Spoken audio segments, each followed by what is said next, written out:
نحمده ونستعينه ونستغفره ونعوذ بالله من شرور أنفسنا ومن سيئات أعمالنا من يهده الله فلا مضل له ومن يضلله فلا هادي له وأشهد أن لا إله إلا الله وأشهد أن محمدًا عبده ورسوله أما بعد فإن خير الحديث كتاب الله وخير الحدي حدي محمد صلى الله عليه وسلم وشر الأمور محدثاتها وكل محدثة بدعة وكل بدعة ضلالة وكل ضلالة في النار فأعوذ بالله من الشيطان الرجيم بسم الله الرحمن الرحيم يا أيها الذين آمنوا اتقوا الله حق تقاته ولا تموتن إلا وأنتم مسلمون يا أيها الناس اتقوا ربكم الذي خلقكم من نفس واحدة وخلق منها زوجها وبث منهما رجالا كثيرا ونساء واتقوا الله الذي تساءلون به والأرحام إن الله كان عليكم رقيبا يا أيها الذين آمنوا اتقوا الله وقولوا قولا سديدا يصلح لكم أعمالكم ويغفر لكم ذنوبكم ومن يطع الله ورسوله فقد فاز فوزا عظيما فأعوذ بالله من الشيطان الرجيم والسماء ذات البروج واليوم الموعود وشاهد ومشهود قتل أصحاب الأخدود حاضرین جمعہ، دینی اور اسلامی بھائیوں اور پیارے بچوں اور پردہ نشین ماؤں اور بہنوں، تمام قسم کی تعریف و توصیف، کبریائی و بڑائی اس اللہ رب العالمین کے لیے لائق اور زیبا ہے جو تمام کائنات کا خالق ہے، مالک ہے، رازق ہے اور مدبر ہے۔ اور درود و سلام ہو تمام انبیاء کرام پر، خصوصاً نبوت کی آخری کڑی جناب محمد الرسول اللہ صلی اللہ علیہ وسلم پر۔ آج جس موضوع پر ہم آپ کے سامنے اس خطبہ جمعہ میں کچھ لب کشائی کرنے والے ہیں، وہ موضوع ہے توحید، سب سے بڑی نعمت۔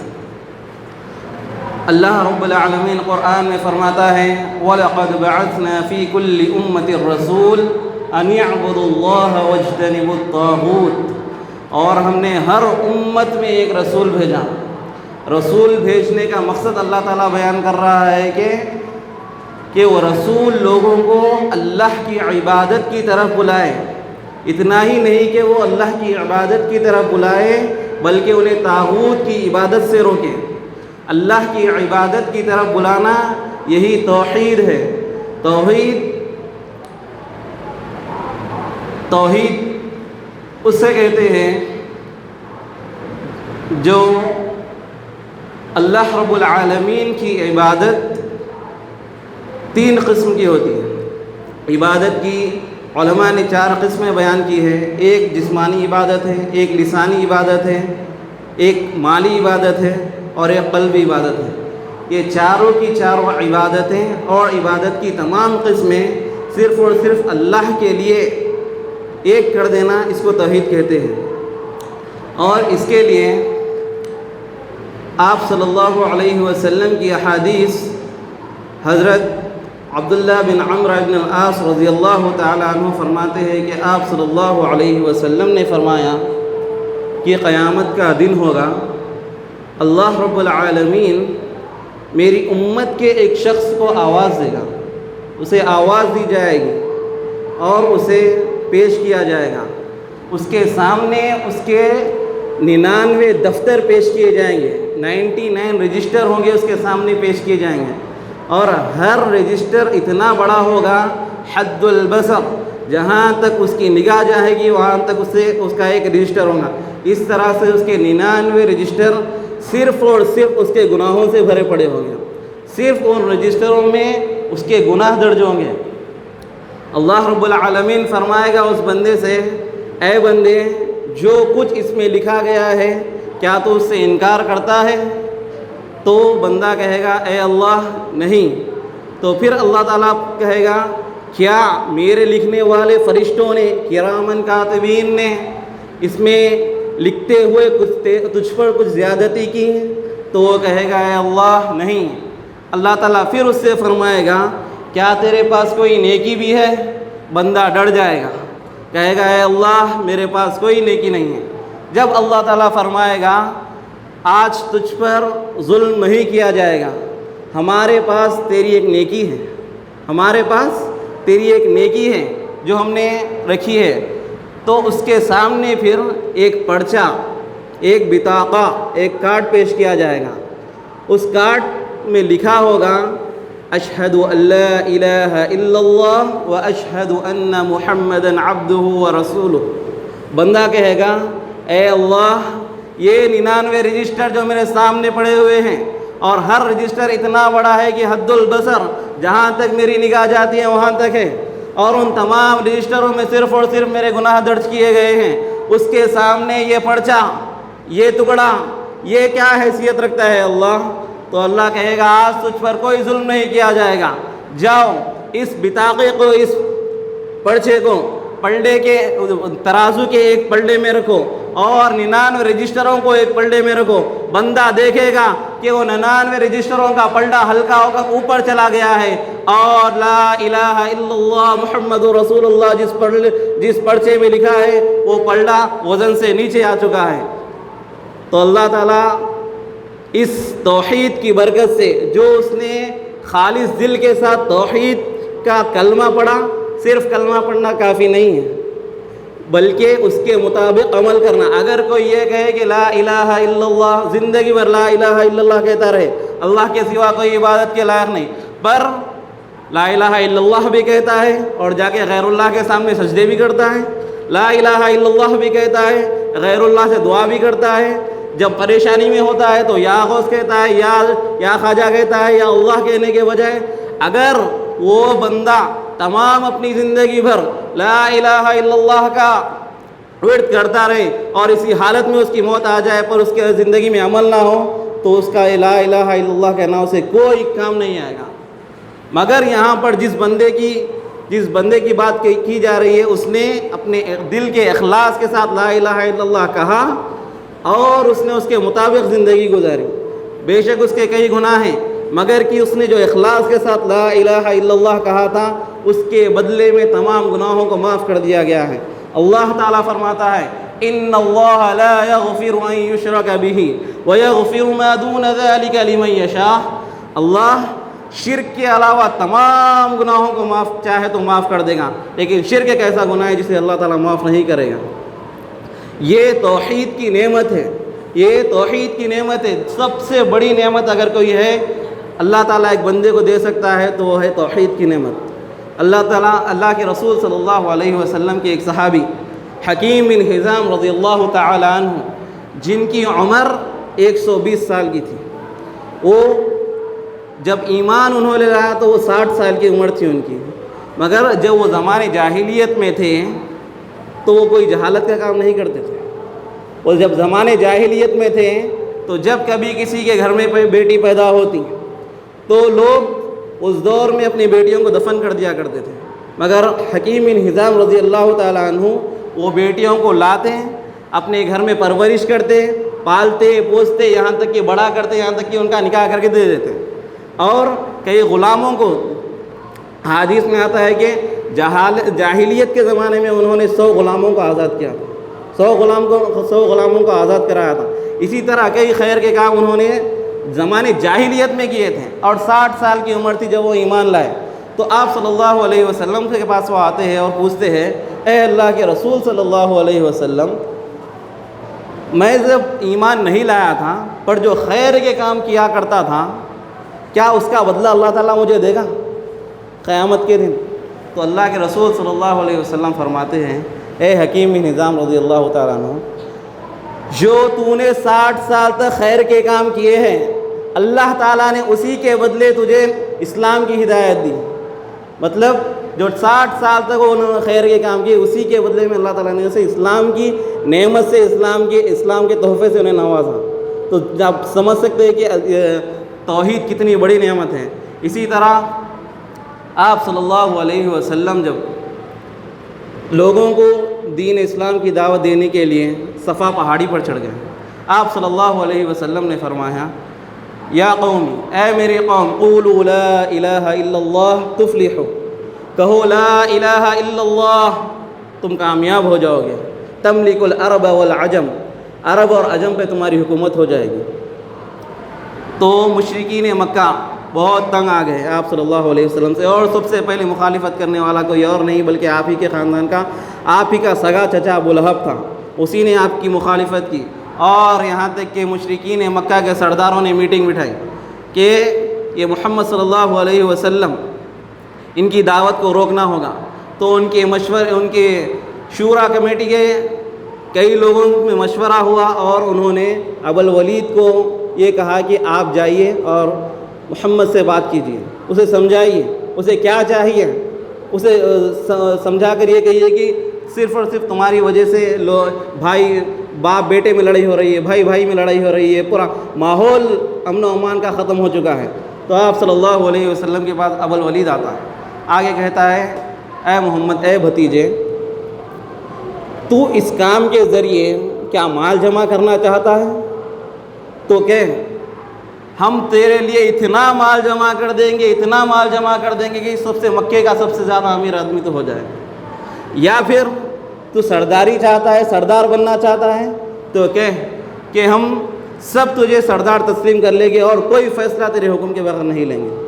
یا پھر تجھے نفسانی خواہشات ہیں تو مکہ کی سب سے خوبصورت عورتوں کو تم پسند کر لو، 10 عورتوں سے تمہارا نکاح کرا دیں گے۔ آپ صلی اللہ علیہ وسلم نے انکار کر دیا اور سورہ فصلت کی 5 آیتیں آپ نے اس کے سامنے تلاوت کی۔ یہی معاملہ جب ابو طالب کے پاس آیا تو ابو طالب نے آپ صلی اللہ علیہ وسلم کو بلا کر کہا کہ یہ لوگ ایسا ایسا کہہ رہے ہیں۔ تو آپ صلی اللہ علیہ وسلم نے کہا اگر یہ لوگ میرے ایک ہاتھ میں سورج اور دوسرے ہاتھ میں چاند بھی لا کر رکھ دے تو میں اس لا الہ الا اللہ کی دعوت سے باز آنے والا نہیں۔ کیا پتہ چلا؟ سرداری، مال و دولت، حسن و خوبصورتی، عورت، ان تمام نعمتوں سے اگر سب سے بڑی نعمت کوئی ہے تو لا الہ الا اللہ و توحید کی نعمت ہے۔ آج ہم نے اس کو بہت معمولی سمجھ لیا ہے، آج ہم نے توحید کی نعمت کو بہت معمولی سمجھ لیا ہے۔ اسی طرح آپ صلی اللہ علیہ ابن سعد رحمۃ اللہ علیہ اپنی طبقات میں ایک واقعہ نقل کرتے ہیں۔ حضرت عمر بن خطاب رضی اللہ تعالیٰ عنہ کی دور خلافت ہے۔ مسجد نبوی ہی جب اس دور میں پارلیمنٹ ہوا کرتا تھا، اسمبلی ہوا کرتا تھا، ہائی کورٹ، سپریم کورٹ، تمام کے تمام خلافت کے فیصلے وہیں ہوتے تھے، شورا کی کمیٹی وہیں بیٹھتی تھی، مشورے اسی مسجد نبوی میں ہوا کرتے تھے۔ اس مسجد نبوی میں ایک جگہ عمر رضی اللہ تعالیٰ عنہ نے ایک گدا بچھا دیا تھا اور ایک ٹیکا لینے کے لیے ایک تکیہ لگا دیا تھا۔ اس جگہ پر کوئی نہیں بیٹھتا تھا، حتیٰ کہ عمر رضی اللہ تعالیٰ عنہ بھی جب بیٹھتے تھے تو دیوار کا ٹیکا لے کر بیٹھتے تھے، اور جو کچھ بھی شورا کے ممبر تھے وہ بھی جب آتے تو یا تو صحیح مڑ جاتے تھے یا تو دیوار کا ٹیکا لے کے بیٹھتے تھے، پر اس جگہ پر کوئی نہیں بیٹھتا تھا۔ ایک بار خباب بن عرد رضی اللہ تعالیٰ عنہ آئے، انہوں نے دیکھا کہ جگہ خالی ہے، تو خباب بن عرد رضی اللہ تعالیٰ عنہ ٹیک لگا کر بیٹھ گئے۔ عمر رضی اللہ تعالیٰ عنہ کو غصہ آیا، کہا کہ قم، اٹھو یا خباب، یہ جگہ صرف اور صرف حضرت بلال کے لیے خاص ہے، اس کا حقدار صرف اور صرف حضرت بلال ہے۔ تو خباب رضی اللہ تعالیٰ عنہ نے فرمایا اے امیر المومنین، کیوں ایسا کیا ہے بلال کے اندر کہ اس کے لیے خاص ہے؟ تو عمر رضی اللہ تعالیٰ عنہ فرماتے ہیں جب بلال ایمان لائے اس وقت میں بھی مومن نہیں تھا، میں بھی ان ستانے والوں میں سے تھا۔ ہم جب وہ بکریاں چراتا تو ہم اسے پتھریلی زمین پر اسے گھسیٹتے، اس کے کپڑے اتارتے اور گرم ریت کے اوپر اسے لٹا دیتے اور اس کے سینے کے اوپر پتھر رکھ دیتے اور کہتے ہیں کہ لات اور عزا پر ایمان لاؤ اور محمد صلی اللہ علیہ وسلم کی دین کو چھوڑ دو۔